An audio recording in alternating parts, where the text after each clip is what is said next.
महर्षि रमण के साथ सत्संग करते हुए एक साधक ने अनेक प्रश्न किए। उसने पहला प्रश्न पूछा कि महर्षि, क्या मनुष्य इस जागृत अवस्था की अपेक्षा गहरी नींद में शुद्ध चेतना आत्मा के अधिक समीप रहता है क्या? तब महर्षि ने कहा, सुषुप्ति, स्वप्न तथा जागृत अवस्थाएं आत्मा की भूमि पर दृश्यमान आवृत्तियां मात्र हैं, जो स्वयं अचल तथा शुद्ध बोध की अवस्था है। क्या किसी के लिए भी किसी भी क्षण आत्मा से पृथक रहना संभव है? यह संभव हो तभी वर्तमान प्रश्न उत्पन्न हो सकता है। पर महर्षि, क्या प्रायः यह नहीं कहा जाता कि मनुष्य गाढ़ी नींद में जागृति की अपेक्षा शुद्ध चेतना के अधिक सन्निकट होता है? प्रश्न यूं ही क्यों न करो, क्या मैं सुषुप्ति में जागृति की अपेक्षा स्वयं के अधिक सन्निकट होता हूं? आत्मा को शुद्ध चेतना मानो। आत्मा से कोई भी दूर होने में सक्षम नहीं।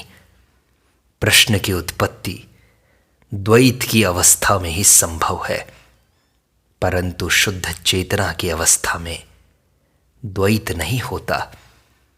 एक ही व्यक्ति सोता है, स्वप्न देखता है तथा जागता है। जागृत अवस्था को आकर्षक तथा रोचक वस्तुओं से परिपूर्ण माना जाता है। इस प्रकार के अनुभवों का अभाव मनुष्य को यह कहने को प्रेरित करता है कि सुषुप्ति अरोचक है। आगे बढ़ने से पूर्व इस बिंदु को स्पष्ट कर लें। क्या तुम स्वीकार नहीं करते कि तुम गहरी नींद में अस्तित्ववान हो? हाँ महर्षि, मैं गहरी नींद में भी होता हूं, ये मुझे स्वीकार है। अच्छा, तुम वही व्यक्ति हो जो अभी जागृत है, ऐसा है कि नहीं? है महर्षि। तो आशय यह हुआ कि सुषुप्ति तथा जागृति में सातत्य है। यह सातत्य क्या है? यह शुद्ध सत की ही तो अवस्था है। दोनों अवस्थाओं में एक ही अंतर है। यह अंतर क्या है? देह, जगत तथा वस्तुएं जागृति में भासित होने लगती हैं, किंतु सुषुप्ति में ये लुप्त हो जाती हैं। महर्षि, मुझे गहरी नींद में कोई भी बोध नहीं होता। सत्य है, देह तथा जगत का कोई बोध नहीं होता। तथापि वर्तमान में यह कहने के लिए कि मुझे सुषुप्ति में बोध नहीं था, गहरी नींद में मुझे कुछ पता नहीं था, तुम्हारा सुषुप्ति में भी जिंदा होना आवश्यक है। बोध नहीं था, यह कथन अभी कौन कर रहा है? जागृत व्यक्ति कर रहा है। सुषुप्त व्यक्ति ऐसा कहने में सक्षम नहीं है। आशय यह है कि जो व्यक्ति वर्तमान में आत्मा में देह का अध्यास कर रहा है, अपने शरीर को आत्मा मान रहा है, वही कह रहा है कि सुषुप्ति में इस बोध का अभाव था। स्वयं को देह मानने के कारण तुम चारों दिशाओं में जगत का अनुभव करते हो तथा कहते हो कि जागृति सुंदर तथा आकर्षक वस्तुओं से समृद्ध है। सुषुप्ति नीरस इसलिए प्रतीत होती है क्योंकि उस समय तुम व्यक्ति रूप नहीं थे, अतः ये सब वस्तुएं अनुपस्थित थीं। तथ्य क्या है? तीनों ही अवस्थाओं में सत्ता की अनवरतता है, किंतु व्यक्ति तथा पदार्थों का सातत्य नहीं है। जी महर्षि, ऐसा तो है। देखो, जो सतत है वह नित्य भी है, जो लगातार नहीं रहता वह अनित्य है। जी हाँ महर्षि, तो अतः सत की अवस्था स्थायी है, जबकि देह तथा जगत स्थायी नहीं है। ये सच्चित के पट पर जो नित्य तथा स्थिर है, आती जाती क्षण भंगुर दृश्यावलियां मात्र हैं।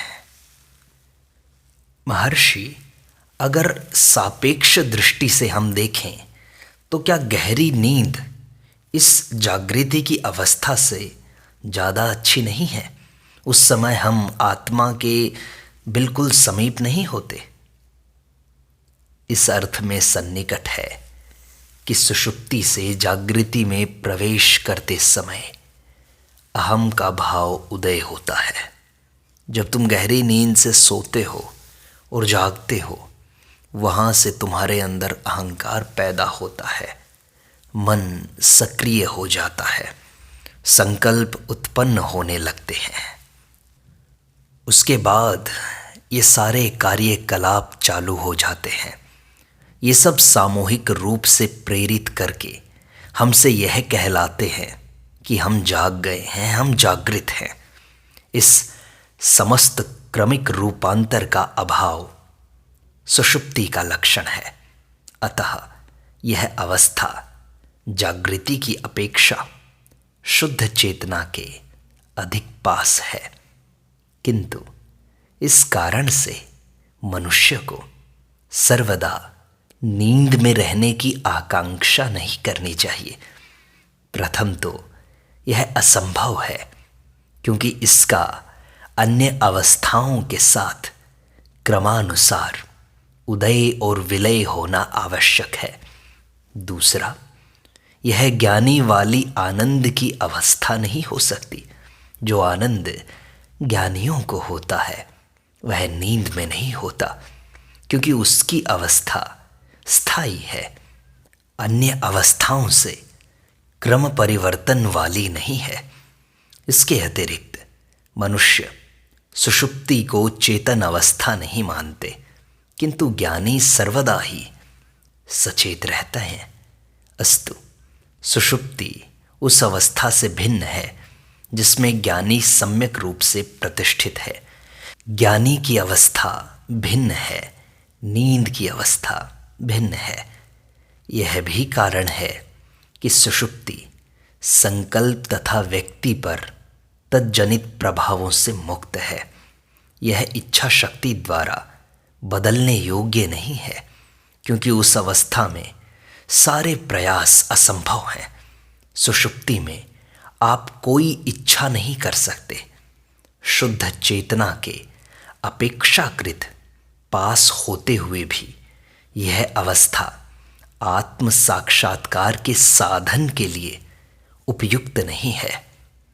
साक्षात्कार की प्रेरणा जागृति में ही संभव है, तथा इसी अवस्था में प्रयास संभव है। गहरी नींद में आप कोई प्रयास नहीं कर सकते, अपितु जागृत अवस्था में जागते हुए आप साक्षात्कार के लिए प्रयास कर सकते हैं। जागृति में संकल्प ही हमारी सुषुप्ति तुल्य शांति की प्राप्ति में बाधक हैं। यह हम अनुभव करते हैं। निश्चल हो जाओ तथा जानो कि ईश्वर मैं हूं। अतः शांति ही साधक का लक्ष्य है। थोड़ी देर के लिए एक विचार के शमन के लिए किया हुआ प्रयास भी उपरामता प्राप्त करवाने में बहुत फलप्रद होता है। प्रयास आवश्यक है तथा यह जागृति में ही संभव है। इसमें प्रयास विद्यमान है, चेतना भी विद्यमान है। विचार शांत हो जाते हैं। इस प्रकार सुषुप्ति की शांति उपलब्ध हो जाती है। ज्ञानी की यही अवस्था है। यह न तो सुषुप्ति है न जागृति है, अपितु उभय अवस्था के मध्य की अवस्था है। जागृति की चेतना भी तथा सुषुप्ति की शांति भी। इसे जागृत सुषुप्ति की संज्ञा दी जाती है। ज्ञानी व्यक्ति की अवस्था में जागृति के समान चेतनता रहती है तथा नींद के समान शांति रहती है। इस अवस्था को चाहे जागृत सुषुप्ति कहो, चाहे सुषुप्त जागृति कहो, या सुषुप्तिहीन जागृति कहो, या जागृतिहीन सुषुप्ति कहो, यह पृथकतः सुषुप्ति से तथा जागृति से भिन्न है। यह अति जागृति है, अति सुषुप्ति है। आत्म साक्षात्कार की यह अवस्था पूर्ण चेतना तथा पूर्ण शांति की अवस्थाओं का समन्वय है, संयोजन है। इसकी स्थिति सुषुप्ति तथा जागृति के मध्य है।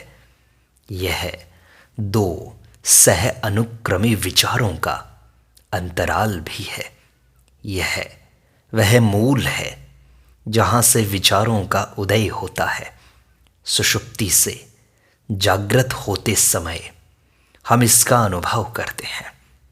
भिन्न शब्दों में कहें तो विचारों का मूल सुषुप्ति की शांति में है।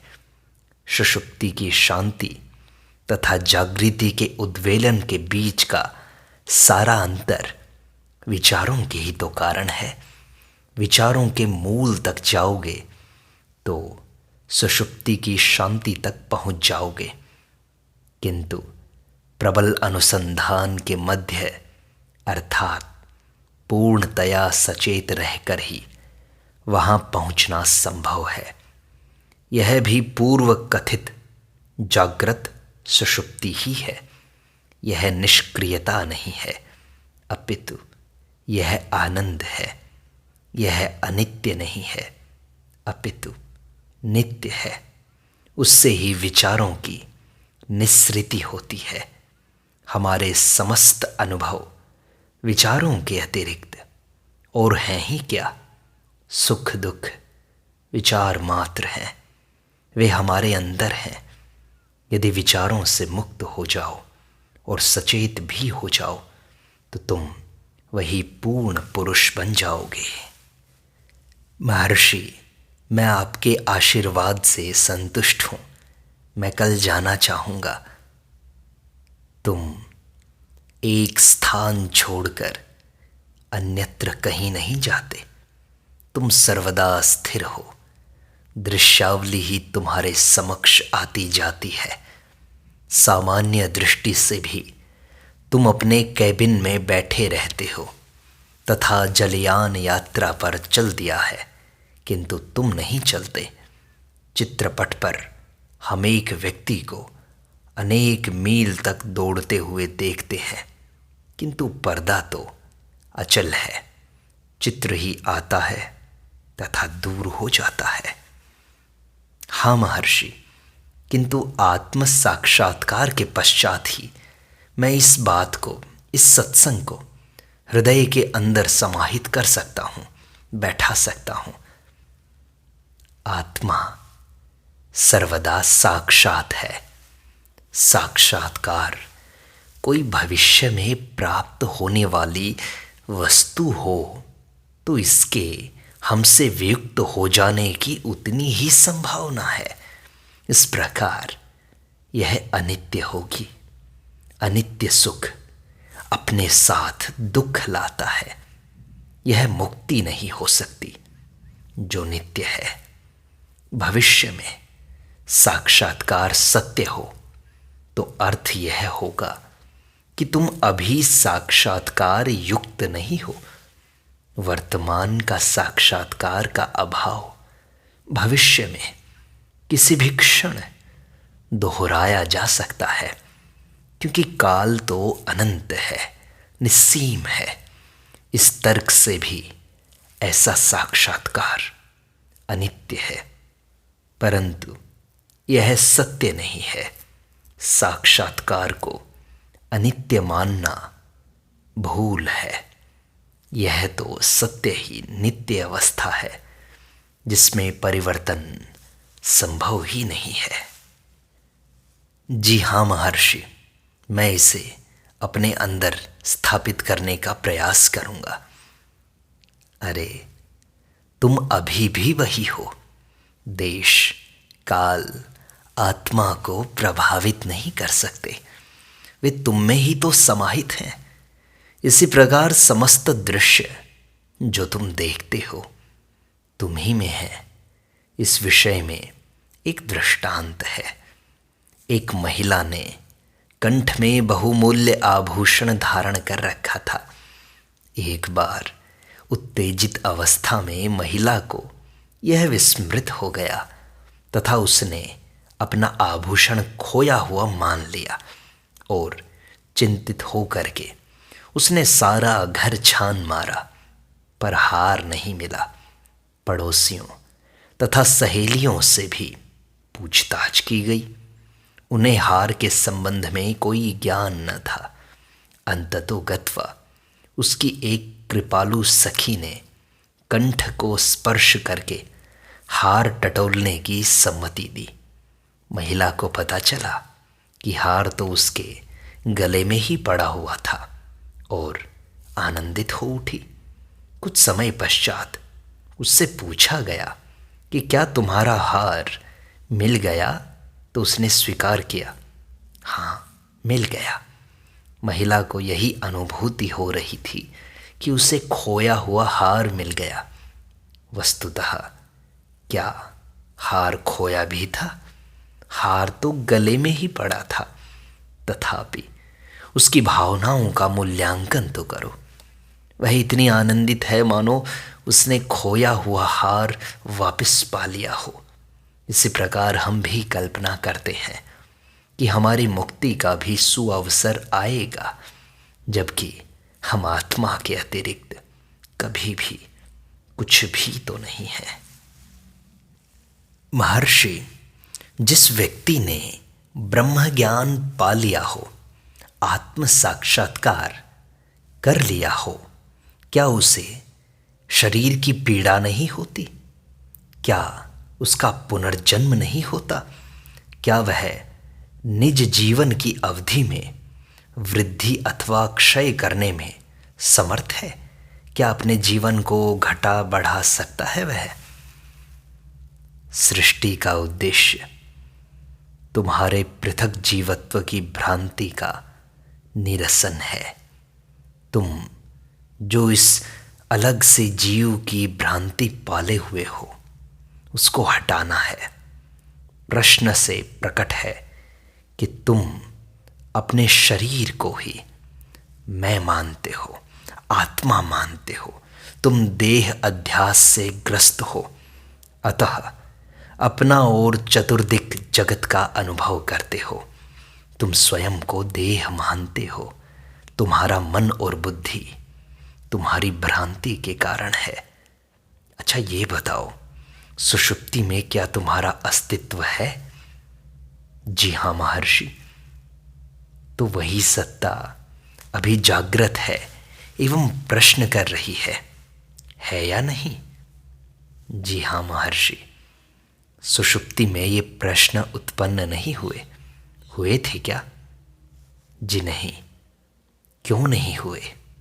क्योंकि तुमने न तो देह देखी, न तुम्हारे अंदर विचार उत्पन्न हुए। उस समय तुम अपने शरीर को अपना नहीं मानते हो, अतः ये प्रश्न उठते ही नहीं।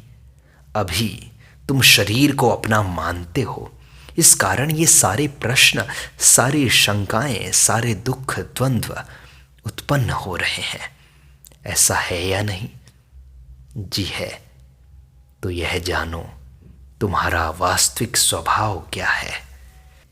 यह विचार करने योग्य है अथवा विचार मुक्त करने योग्य है। सत सतत है, विचार असतत है। नित्य क्या हुआ?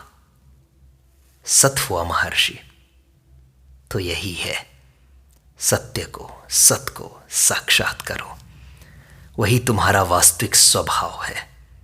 तुम्हारा स्वभाव विचार मुक्त शुद्ध सत है। स्वयं को देह मानकर तुम सृष्टि के संबंध में प्रश्न करते हो। जगत तथा तुम्हारी देह सहित पदार्थ जागृत अवस्था में उद्भासित होते हैं, किंतु ये सुषुप्ति में लुप्त हो जाते हैं। इन समस्त अवस्थाओं में तुम अस्तित्ववान हो। तब इन अवस्थाओं में क्या विद्यमान रहता है, इसका अनुसंधान करो। यही तुम्हारी आत्मा है। महर्षि, इसको खोज भी लें तो क्या होगा? पहले खोजो, तब अनुभव करो कि क्या होगा। सैद्धांतिक प्रश्नों से कोई प्रयोजन सिद्ध नहीं होता। प्रश्न पूछने और उनका उत्तर पा लेने से कुछ भी नहीं होगा। अपने आप खोज करना सीखो।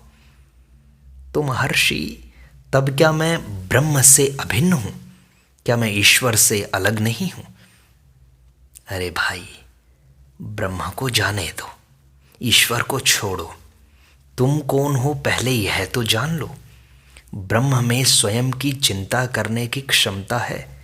ब्रह्म अपने आप को जान लेगा। पहले तुम तो अपने आप को जानो। देह के अध्यास से ग्रस्त नहीं होगे तो सृष्टि, जन्म, मृत्यु आदि संबंधी कोई प्रश्न तुम्हारे अंदर उत्पन्न नहीं होगा। ये प्रश्न तुम्हारी गहरी नींद में कभी उत्पन्न नहीं हुए और ना ही होंगे। तदनुसार शुद्ध आत्मरूप अवस्था भी इनका उदय नहीं है। स्पष्ट हो गया कि सृष्टि का उद्देश्य यह है कि जिस अवस्था में तुम हो उससे आगे बढ़कर निज शुद्ध सत्ता का साक्षात्कार करो। सुषुप्ति में तुम प्रश्न करने में समर्थ नहीं थे, क्योंकि तब सृष्टि का अभाव रहता है। अभी तुम यह प्रश्न करते हो क्योंकि विचारों का आगमन हो गया है एवं सृष्टि तुम्हें दिखाई देती है। अतः सृष्टि तुम्हारे विचार ही हुई। स्वयं का चिंतन करो। ब्रह्म ज्ञानी स्वतः अपना चिंतन कर लेगा, उसकी चिंता तुम मत करो।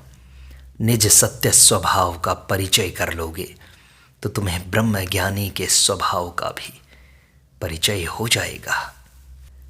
अभी उस पर सोचना व्यर्थ है।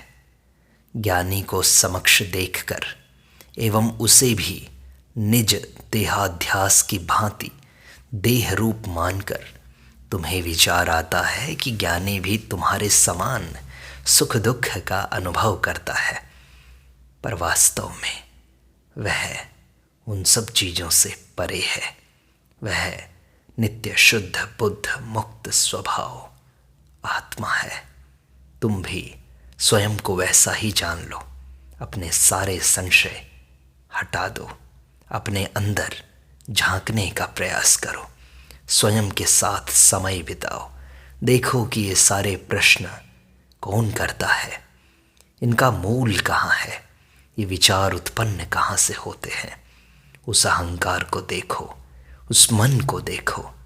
तब ये जगत, ये विचार, ये सुख दुख सब खत्म हो जाएगा और आनंद उत्पन्न होगा।